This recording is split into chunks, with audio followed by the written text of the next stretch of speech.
¿Cómo están ustedes? Muy buenas noches, bienvenidos a las noticias, bienvenidos a una nueva semana aquí en Tele 13 Noche. Evópolis proclamó durante este fin de semana a Evelyn Matei como su candidata presidencial. Era el último partido que faltaba de Chile Vamos y por eso conversamos a esta hora con el presidente de Evópolis, Juan Manuel Santa Cruz. ¿Cómo está, Juan Manuel? Bienvenido a Tele 13 Noche. Hola Álvaro, muy buenas noches y gracias por la invitación. Una candidata que, es cierto, en la última encuesta de este domingo aparece avanzando, pero que hace rato generaba preocupación porque parecía estar estancada en las encuestas. ¿Cómo están viendo el panorama donde hay otras fuerzas que ya vamos a comentar, Kaiser y Kast principalmente? Mira, nosotros vemos esta candidatura con mucho optimismo. La verdad es que Evelyn Matei es una persona que tiene un carácter que la hace idónea para liderar el sector en los tiempos que corren, en momentos en que la política es muy líquida y que se requiere un liderazgo fuerte para hacernos cargo de los problemas que tenemos hoy día en Chile. Además tiene una trayectoria y experiencia en política que es muy destacable. Ha estado en el Congreso, ha estado en el Ejecutivo, fue ministra del Trabajo, en un momento además en que se crearon 1 millón de empleos justamente bajo su trabajo como ministra. Ha sido también alcaldesa y por lo tanto desde todos esos espacios la experiencia que trae para poder hacernos cargo, hacerse cargo de los problemas que tiene hoy día Chile, algo que la hace muy valiosa, muy destacable, y es por eso justamente que Evópolis el día sábado la proclama también como nuestra candidata presidencial, y con esto no es solo un partido más que la proclama, sino que es una coalición de partidos. Chile Vamos, son 3 partidos que trabajando unidos hoy día están detrás de Evelyn Matei justamente para que sea la próxima presidenta de Chile. Sí, hay un fantasma, ¿no?, que yo diría recorre a la derecha más dura y también a la centro derecha, que es esto de llegar a primera vuelta con 3 candidatos, porque es cierto, los 3 están bien en las encuestas, los 3 tienen buen apoyo ciudadano, pero esto de ir divididos finalmente puede beneficiar al actual oficialismo. ¿Cómo analizan esto? Porque ya insistir con primarias a esta altura, lo dijo la misma candidata, parece ser una quimera. ¿Cómo enfrentan ese escenario, ese posible escenario con 3 candidatos y que finalmente se da en primera vuelta? Mira, lo primero es que no está descartado la primaria, por el contrario, nosotros seguimos buscando una primaria lo más amplia posible.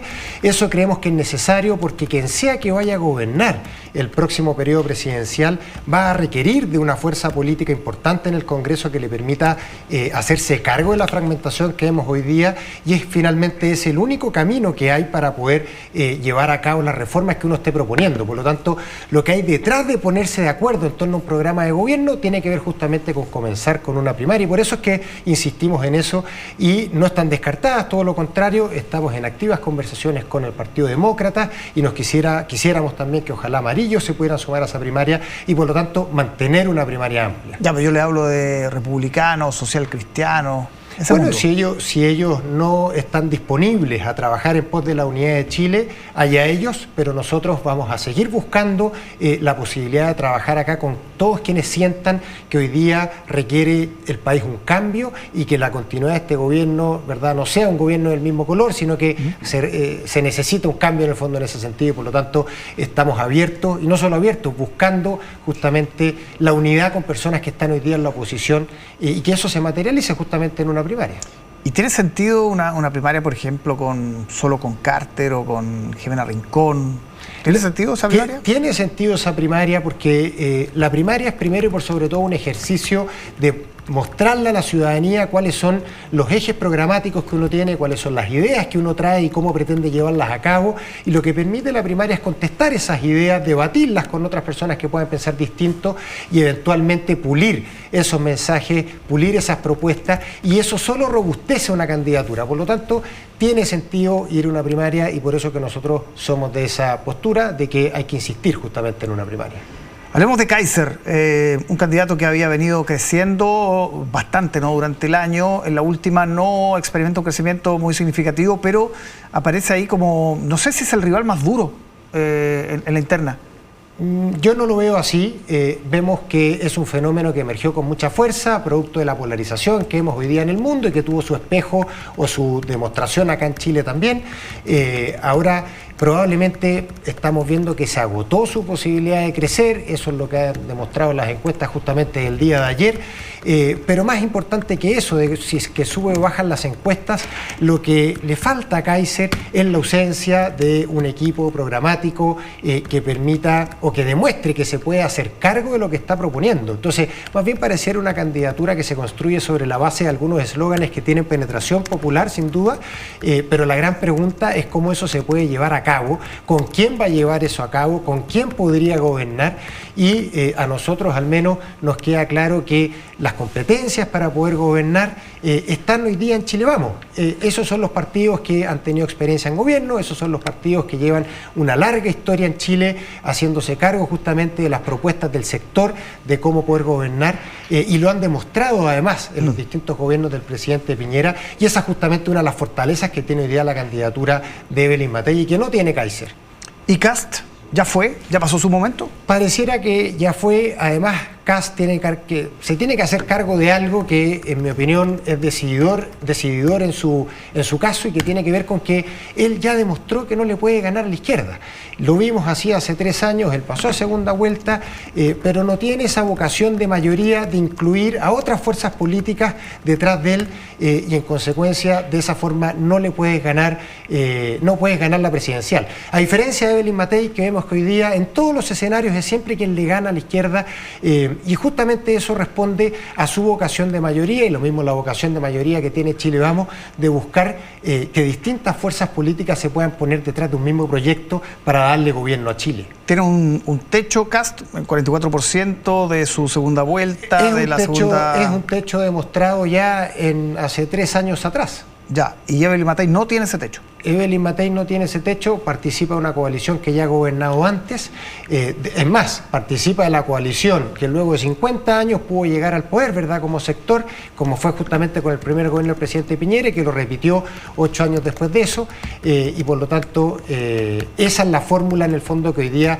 estamos siguiendo, que nos hace sentido, es la fórmula, más que la fórmula, es la coalición que hoy día está conectada con las urgencias de Chile, con seguridad, con crecimiento, con trabajo, es quienes tienen los equipos para poder demostrarle al país y proponerle al país justamente alternativas de solución para sus problemas. ¿Por qué no tiene techo Evelyn Matei? Eso no lo entendí.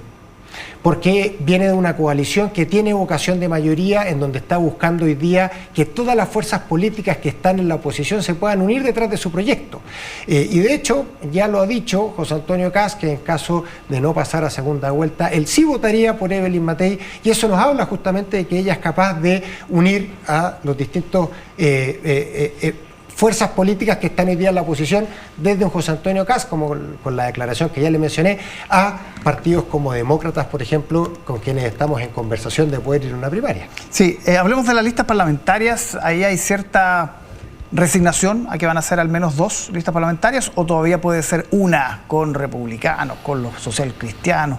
Yo veo muy difícil que se pueda lograr una lista parlamentaria. Ahora, ir en una lista parlamentaria no es el único mecanismo para poder generar una mayoría en el Congreso, y eso es importante. Tanto la primaria como las listas parlamentarias son distintos mecanismos, pero no los únicos para poder generar un acuerdo de gobierno. Por lo tanto, acá lo importante es que como sector podamos conversar con otras fuerzas políticas, ya sea para poder incluirlos dentro de nuestro propio pacto parlamentario, como es la conversación que estamos teniendo con Demócratas, como que podamos generar, por ejemplo, pactos de omisión en algunos distritos que puedan ser importantes para el sector, en donde podamos ver que pueda estar en riesgo la posibilidad de que alguien del sector salga elegido en ese distrito.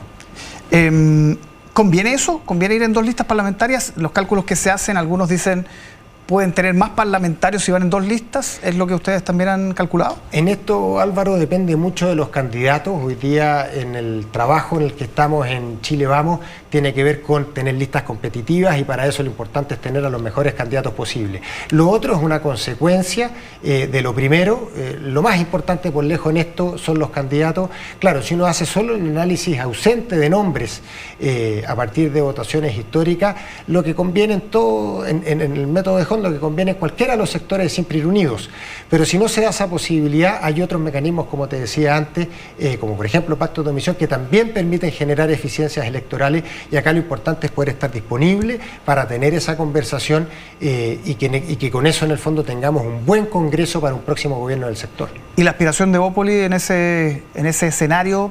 Senadores, diputados. La aspiración de Evópolis es tener la mejor bancada para Evelyn Matei en un próximo gobierno. Esto es tener entre 8 y 10 parlamentarios, entre senadores y diputados que esperamos obtener electos a fin de este año. Bien, Juan Manuel Santa Cruz, presidente de Evópolis, muchísimas gracias por acompañarnos esta noche. Gracias a ti, Álvaro. Buenas noches. Buenas noches.